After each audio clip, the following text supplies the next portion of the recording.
Hello viewers, welcome back to Daily Retro. Today we're doing another episode of Guide to Game Shops. So recently it was my 30th birthday a couple of weeks ago. I felt old way before this point, but I feel even older now. But yeah, my wife asked me what I wanted to do on my birthday, and that was a visit to Old Skool Gaming. So this is owned by a guy called Rich. I've been to his shop before. This is in Brearley Hill, which is southwest sort of Birmingham area, very close to other retro game shops in the area that I've talked about before. But yeah, we're going to go through the pros and cons sort of and talk about the shop a little bit. I like to do these instead of sort of a whole shop tour. I just feel it's more concise, and I have been getting good feedback, so I thought why not continue. So yeah, I went actually on my birthday, which was the Tuesday the 6th of June. So this was a little while back now. A couple of weeks, and well, yeah, literally 2 weeks. But Rich's shop seemed really good. So at the Black Country Games Fair a few months back, I bought Mutant League Hockey from him, which is a very rare Mega Drive title. I've been looking for absolutely ages. So clearly the quality of his stock was going to be good. I've been to his shop previously, which was literally over the road from his now new shop, which is a old post office, which is a much more spacious shop. Really impressed with the layout. I'll try and throw up some images as we sort of go through. I kind of got carried away because it was such a nice shop that I really didn't take that many pictures, so hopefully I'll be able to nab some pictures from his social media as well. But yeah, so that's a pro of the shop. It's a really nice layout now that it's in a new, bigger area. Yeah, you definitely notice that it was sort of an old post office. The sort of stall where you would have bought your stamps now is where they're doing trading card valuations. So noticed a lot of shops are doing this. They're doing trading cards as well as retro games. Makes total sense. It is a very profitable sort of side income for a lot of shops, and yeah, it obviously invites younger people as well, like kids buying and selling Pokemon cards. So that's really good to see. But yeah, as for the layout, really spacious, which is actually really nice in a game shop. There's a lot of game shops out there that are really compact, and that's great and everything, but it does take you a while to sort of scan through and see what's there. Whereas Rich's shop, there is a lot there, but it's more spread out. So that was really nice. Not feeling too confined in a retro gaming shop for Super feels like for once, because usually they're absolutely jam-packed. But I'm sure he will fill out the shop even more than it is currently. And then secondly, on the sort of good side of things, so he gave me a really good price on some trade-ins. So I recently traded in just a few PlayStation 1 to 3 games and my old boxed fat PS1, and because I've now bought the PS1 Slim, obviously the original was just called the PlayStation, but yeah, I traded it in with him and he was able to give me a really good trade-in price. I think something like £40 for a boxed fat PlayStation, which was in very good condition box wise and console wise, but disk drive was broken, but he said he would, no problem, he'll just replace that himself. So that was nice of him to give me a really good trade value. I sort of evaluated everything before I went on eBay prices on the lower end. So everything, if I had gone through the effort and sold everything on eBay, it would have been £130 to £140, and Rich was able to give me £100 cash on the spot, which was really kind.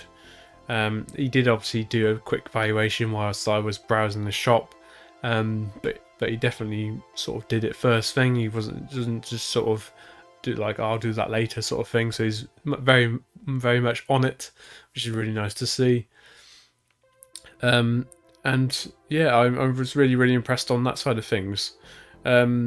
It's hard to think of a bad thing about this shop, to be honest. It is one of other people's favourite shops as well. Vintage Gaming obviously is very close by, so it does get competition from there.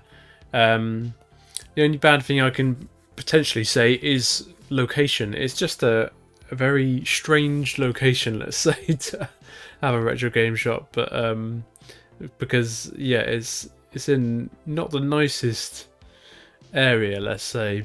Literally, as we were walking to the shop, if we were 50 meters away, there was just some clown driving a what looked like a brand new Audi A5, and he just ploughed into the back of someone for no reason.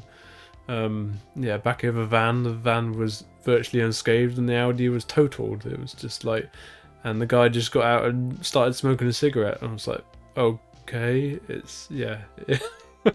No offense to anyone who lives around there, but yeah, it's a weird place sometimes. But yeah, that really can't be seen as a bad factor, and I'm sure it actually helps smaller businesses with like the rent costs and things. There aren't many other sort of interesting shops around that area, so hopefully that means that more people are coming to his shop because it's sort of one of the better things in the area. So yeah, definitely pros and cons when it comes to that side of things. Finally, I'll just talk about the sort of quality of the stock that I bought. So his stock was fairly good quality. 90% of it was sort of what I would consider take home worthy. It was just really really nice condition, no scratched discs or rusty cartridges, and yeah, it was nice to see that he'd put a lot of effort clearly into sort of cleaning and maintaining anything that he buys in to sell on. He's even kind enough to, I was actually looking for a PS3 Super Slim. He had it sort of sticker wrapped in a plastic bag, a see-through bag, but I sort of looked at it and it was missing a couple of the feet, and the sort of the plastic is hard to find in good condition, but it was a bit too scratched for my collection. But he was nice enough to let me look through it and just sort of analyse everything in detail if I wanted to take the plunge on something like that. So that was really kind. But for the stuff I actually bought, it was really really good pricing, sort of on par, if not a tiny bit more than sort of Vintage Gamer, but the quality was really really high. So I was very impressed with what I got. I think I ended up spending £60 in the end, which is quite a considerable amount at the moment.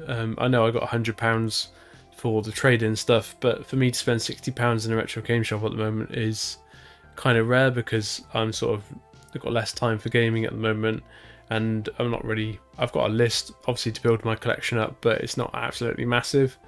So for me to spend that much is considerable at the moment. So yeah, I highly recommend Rich's shop. I'll drop a link down in the description for how to sort of get there and his socials, so you can message him. He's very responsive to social media, so I was sort of pinging him messages that I'm going to be here on this day at this time, and then he was like, oh hello Dale, as soon as I walked in the shop, which was really really nice.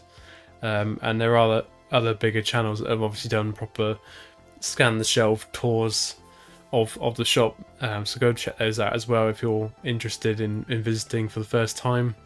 And if you haven't visited his new shop for the first time, again, it's definitely worth the visit. It's totally changed from his old location across the road. I did actually hear from a friend of mine that he has actually kept both shops, so I'm not really sure what he's doing there, but yeah, I'm sure we'll know soon enough. But that's everything for this episode of Guide to Game Shops, guys. Old Skool Gaming links will be down below. Let me know if you've enjoyed this episode, and we'll see you very soon. Cheers.